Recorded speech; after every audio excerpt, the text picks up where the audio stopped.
As I'm talking to you, about 127 people were arrested. It was a Yahoo party. Forget about what you are reading. It was a Yahoo party. They came from 9 local governments. Yahoo party. And so as it is now, we brought 127 of them suspected, and we discovered that 113 of them were indicted. 113. We have 5 charges against almost 80 of them. The remaining will have their days in court. That is what happened. They were fully indicted. The Lagos operations, over 100 people have been indicted. We are filing charges against them. In fact, we have filed about 50 charges against 50 of them. We are filing the remaining charges by next week. And so we are working. We have been on their trail. We mounted surveillance. It is important for us to understand the menace that this cybercrime is causing Nigeria. The problems we are facing. And I put it out there. I traveled about 2 weeks ago. I was in a country, somewhere in South Asia. And I wanted to pay for I went for this financial action task force meeting. I wanted to pay for my accommodation, my hotel. You know, the guy who was in front of me, a white guy, brought out his card, he made payment. They got the payment, and it was my turn. I gave them my own card. They slotted in, deducted the money, made the payment, and the lady stood up and went to another office and made photocopy of my card. Both front and back. So I asked her, why are you making photocopy of my card? You are exposing me to fraud. You didn't do it to the other guy in front of me. It was a white guy. He said, yes, sir. He said, because this is a Nigerian card. This is a Nigerian card. That was our response. That they have a standing instruction that anytime they see a Nigerian card, they must suspect. And so they have to make photocopy so that they will be sure that I'm actually the owner of that card. And she knew who I was as the chairman of anti-corruption agency in Nigeria. You could see the shame. You could see the embarrassment. These are the things he said we want to stop. A friend of mine was talking to me the other time. He has been in the US for over 30 years. He came to Nigeria. He wanted to transfer money from one of his US accounts to another account. Right there from Nigeria, I wanted to make electronic transfer. Over there, they decided to block the account. So he called his account officer. Why are you blocking my account? You know this is my account. He said because the IP address of where you are carrying out this transaction shows Nigeria. They know it's the owner of the account. So he had to go there to reactivate the account again. This is kind of shame we are exposed to. And we believe enough is enough. Let us clean this system. Because of your future, if you carry our green passport now and go abroad, you will see the kind of shame they will subject you to, derogatory, sack they will subject you to. That is what we are trying to change. We are going to change this trajectory. We are going to give Nigeria a good international image, and we will get there with your support and with support of friends. One goes up on the chairman. I really understand what the chairman of the FCC is saying. There is no doubt about that. I understand that they are always, working against all this cyber. You understand what I'm saying? But the point is this. Where is Ekpa that was indicted in 2023 of embezzling billions of naira? Why is it that he has not been arrested, but he was indicted? Both Tinubu, so many people, they were indicted. Their file is in the EFCC office. What about Yahaya Bello? This man said he's going to resign. If Yahaya Bello is not arrested, that he is going to tender his resignation. I thought maybe before now this man must have been, resigned. By the way, Nigerian politicians, they don't have integrity at all. Maybe he forgot that he said something like that.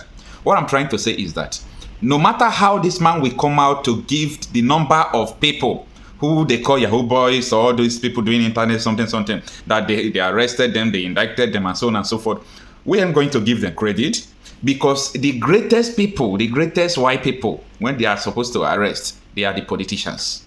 They are the people who are embezzling our money, doing all sort of things. The FCC knows them. EFCC knows their bank, but EFCC can't dare arrest them. If you see this EFCC chairman ranting now, you will think that he has done a very big thing. He shouldn't talk without arresting Yahaya Bello. He should not even talk without prosecuting all these politicians that they have arrested, they have indicted. Politicians are the big people who are in town. Forget about all these small boys. I'm not against anything. I'm not against anything. Yes, let the FCC do their work. But they should not do it selectively. Why are you doing your work selectively? Why must you select, the poor masses that you can just do so that people will say, hey, you are working? If you are working, the evidence is supposed to show. Where is Betedu? What happened to Buhari's humanitarian minister? What about, what is his name? Former aviation minister who rented the aeroplane from Ethiopia Airlines. They painted, they put a crest, Nigerian Air. They defrauded the whole Nigerians. Where are all those people? Because it is time for Nigerians to begin to ask questions. We are just keeping quiet. All these people are taking us for a ride.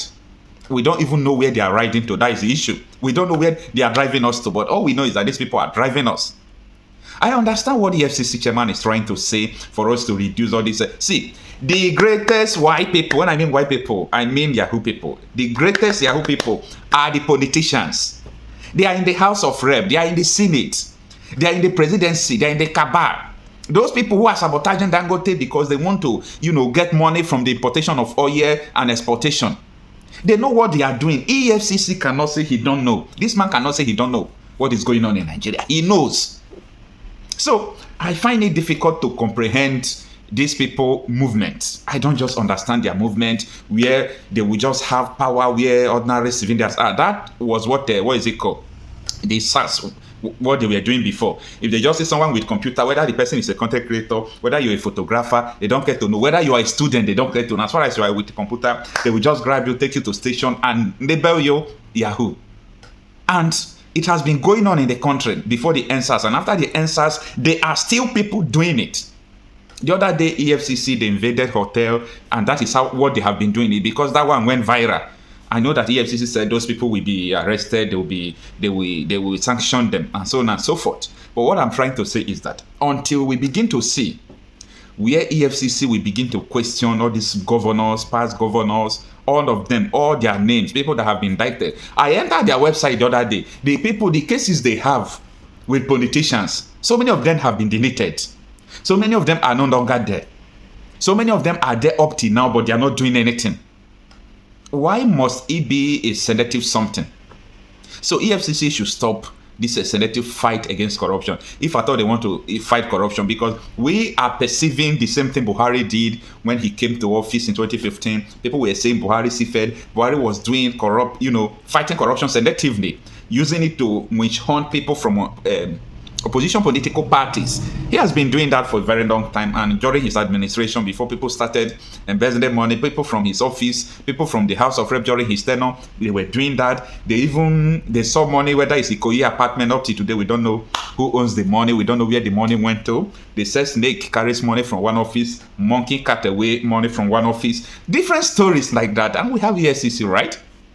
What is the offense of Bawa, the former EFCC chairman? Because he was ready to probe Akpabio and the rest. Immediately Akpabio became the Senate president, he made sure that man will be removed and sent to jail. That is what we are seeing in this country. So we are not going to give you credit, EFCC chairman. You have not started. You never start. The day we go believe say you don't start, now the day when you go the handcuff for these politicians.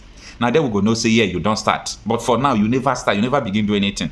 So don't show your muzzle where people who don't even have money to hire a lawyer to defend them are. You can pack all of them because they don't have lawyer, they don't have food to call.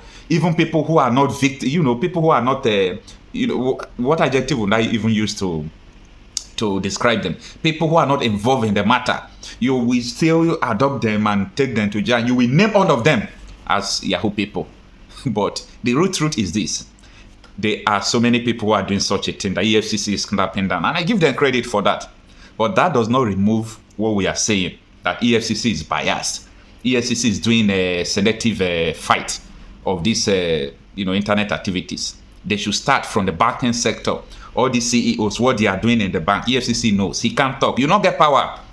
You get power. If you get power, Tinubu not supposed to be there. If you get power, Akpabio, before becoming Senate president, several people supposed to even put him in one side because of the whole money embezzle. That is how so many politicians are doing it.